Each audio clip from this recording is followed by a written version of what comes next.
ಹಂಪಿ ಅಂದರೆ ಕೇವಲ ಅರಮನೆಗಳು, ಕಲ್ಲಿನ ರಥಗಳು ಮಾತ್ರವಲ್ಲ. ಇಲ್ಲಿ ಸಾವಿರಾರು ವರ್ಷಗಳ ಇತಿಹಾಸ, ಭಕ್ತಿ, ರಹಸ್ಯಗಳನ್ನು ಹೊಂದಿರುವ ಅದ್ಭುತವಾದ ಶಿಲ್ಪಗಳಿವೆ. ಒಂದು ಗಣಪತಿಯ ಹೊಟ್ಟೆ ಸಾಸಿವೆ ಕಾಳಿನಂತೆ ಕಾಣುತ್ತಂತೆ, ಇನ್ನೊಂದು ಗಣಪತಿ ಕಡಲೆ ಕಾಳಿನ ಆಕಾರದಲ್ಲಿದೆಯಂತೆ, ಮತ್ತೊಂದು ಶಿವಲಿಂಗ ವರ್ಷ ಪೂರ್ತಿ ನೀರಿನಲ್ಲೇ ಮುಳುಗಿರುತ್ತಂತೆ. ಈ ಅದ್ಭುತಗಳ ಹಿಂದಿರುವ ಕಥೆಗಳಾದರೂ ಏನು? ಬನ್ನಿ ಹಾಗಾದರೆ ಇಂದು ಹಂಪಿಯ 3 ಅದ್ಭುತ ಶಿಲ್ಪಗಳ ರಹಸ್ಯವನ್ನು ತಿಳಿದುಕೊಳ್ಳೋಣ. ನಮಸ್ಕಾರ ಸ್ನೇಹಿತರೆ, ಎಲ್ಲರಿಗೂ ಮಾನು ಮನೋಜ್ ಕನ್ನಡ ಯೂಟ್ಯೂಬ್ ಚಾನಲ್ಗೆ ಸ್ವಾಗತ. ಹಂಪಿಯ ಹೇಮಕೂಟದ ಬೆಟ್ಟದ ಸಮೀಪದಲ್ಲಿರುವ ಸಾಸಿವೆ ಕಾಳು ಗಣಪತಿಯ ಮೂರ್ತಿಯು ಸುಮಾರು 8 ಅಡಿ ಎತ್ತರವನ್ನು ಹೊಂದಿದ್ದು, ಈ ಮೂರ್ತಿಯನ್ನು ಕ್ರಿಸ್ತಶಕ 1500ರ ಸುಮಾರಿಗೆ ನಿರ್ಮಿಸಲಾಗಿದೆ ಎಂದು ಇತಿಹಾಸಕಾರರು ಹೇಳ್ತಾರೆ. ಈ ಗಣಪತಿಗೆ ಸಾಸಿವೆ ಕಾಳು ಗಣಪತಿ ಎಂಬ ಹೆಸರು ಬಂದಿರುವುದು ಅದರ ಹೊಟ್ಟೆಯ ಆಕಾರದಿಂದ ಅಂತೆ. ಗಣಪತಿಯ ಹೊಟ್ಟೆಯು ಸಾಸಿವೆ ಕಾಳಿನಂತೆ ಕಾಣುತ್ತಂತೆ. ಇದೇ ಈ ಒಂದು ಗಣಪತಿಗೆ ಸಾಸಿವೆ ಕಾಳು ಗಣಪತಿ ಎನ್ನುವ ಹೆಸರು ಬರಲು ಕಾರಣ. ಈ ಮೂರ್ತಿಯ ಹಿಂದಿರುವ ಮತ್ತೊಂದು ವಿಶೇಷತೆ ಅಂದರೆ ಗಣಪತಿಯ ಹೊಟ್ಟೆಯ ಸುತ್ತಲೂ ಸರ್ಪವನ್ನು ಕಟ್ಟಿರುವ ಶಿಲ್ಪ ಕೆತ್ತಲಾಗಿದೆ. ಪುರಾಣಗಳ ಪ್ರಕಾರ ಗಣಪನು ಹೆಚ್ಚು ಆಹಾರವನ್ನು ಸೇವಿಸಿದ ನಂತರ ಹೊಟ್ಟೆ ಸಿಡಿಯದಂತೆ ಸರ್ಪವನ್ನು ಕಟ್ಟಿಕೊಂಡಿದ್ದ ಎಂಬ ಕಥೆಯನ್ನು ಇದು ಸೂಚಿಸುತ್ತೆ. ವಿಜಯನಗರ ಸಾಮ್ರಾಜ್ಯದ ಶಿಲ್ಪಿಗಳ ಕಲಾತ್ಮಕತೆ ಮತ್ತು ಭಕ್ತಿಯ ಅದ್ಭುತ ಸಂಯೋಜನೆ ಈ ಶಿಲ್ಪದಲ್ಲಿ ಕಾಣುತ್ತೆ. ಸ್ನೇಹಿತರೆ, ಎರಡನೆಯದಾಗಿ ಕಡಲೆಕಾಳು ಗಣಪತಿ. ಹಂಪಿಯ ಅತ್ಯಂತ ಪ್ರಸಿದ್ಧ ಗಣಪತಿ ಮೂರ್ತಿಗಳಲ್ಲಿ ಕಡಲೆಕಾಳು ಗಣಪತಿ ಕೂಡ ಒಬ್ಬ. ಈ ಭವ್ಯ ಮೂರ್ತಿಯು ಸುಮಾರು 15 ಅಡಿ ಎತ್ತರವಿದೆ. ಈ ಮೂರ್ತಿಯ ಕಡಲೆಕಾಳು ಗಣಪತಿ ಎಂದು ಕರೆಯಲ್ಪಡುವುದಕ್ಕೆ ಕಾರಣ ಅದರ ಹೊಟ್ಟೆ ಆಕಾರ ಕಡಲೆಕಾಳಿನಂತೆ ಕಾಣುತ್ತಂತೆ ಅನ್ನೋದು ಸ್ಥಳೀಯರ ನಂಬಿಕೆ. ಈ ಮೂರ್ತಿಯನ್ನು ತೆರೆದ ಮಂಟಪದ ಒಳಗೆ ನಿರ್ಮಿಸಲಾಗಿದೆ.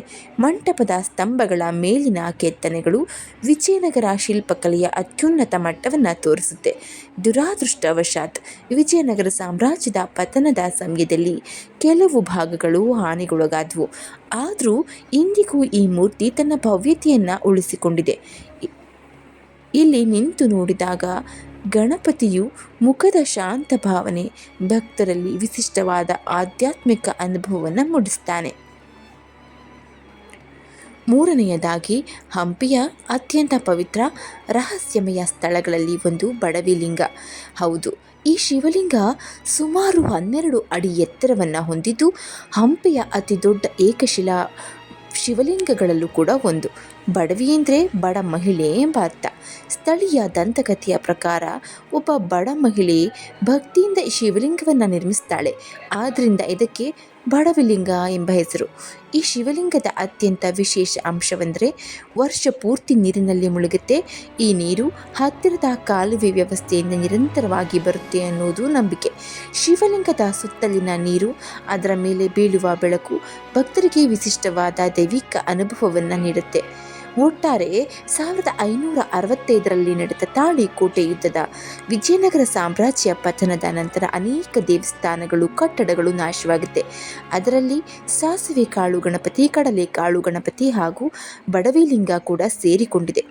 ಅದೇನೇ ಆಗಲಿ ಸ್ನೇಹಿತರೆ, ಸಾಸಿವೆ ಕಾಳು ಗಣಪತಿ, ಕಡಲೆಕಾಳು ಗಣಪತಿ, ಬಡವಿಲಿಂಗ, ಉಗ್ರ ನರಸಿಂಹ ಹಾಗೂ ಕಲ್ಲಿನ ರಥ, ವಿಜಯವಿಠಲ ದೇವಸ್ಥಾನ, ಹಂಪಿಯ ವಿರೂಪಾಕ್ಷ ದೇವಾಲಯಗಳು ವಿಜಯನಗರ ಸಾಮ್ರಾಜ್ಯದ ವೈಭವವನ್ನು ಜಗತ್ತಿಗೆ ಇಂದಿಗೂ ಸಾರುತ್ತಿವೆ. ರಾಜರು ಹೋದರೂ, ಸಾಮ್ರಾಜ್ಯಗಳು ಅಳಿದವು, ಆದರೆ ಹಂಪಿಯ ಈ ಶಿಲ್ಪಗಳು ಇನ್ನೂ ನಮ್ಮ ಪೂರ್ವಜರ ಭಕ್ತಿ, ಕಲೆ, ಪ್ರತಿಭೆ, ಕಥೆಯನ್ನು ಹೇಳುತ್ತಿವೆ. ನೀವು ಒಮ್ಮೆ ಹಂಪಿಗೆ ಭೇಟಿ ನೀಡಿದರೆ ಈ 3 ಅದ್ಭುತಗಳನ್ನು ನೋಡದೆ ಹಿಂದಿರುಗಬೇಡಿ. ಈ ವಿಡಿಯೋ ನಿಮಗೆ ಇಷ್ಟವಾಗಿದ್ದರೆ ಶೇರ್ ಮಾಡಿ, ಲೈಕ್ ಮಾಡಿ, ನಮ್ಮ ಚಾನಲನ್ನು ಸಬ್ಸ್ಕ್ರೈಬ್ ಮಾಡಲು ಮರೆಯದಿರಿ.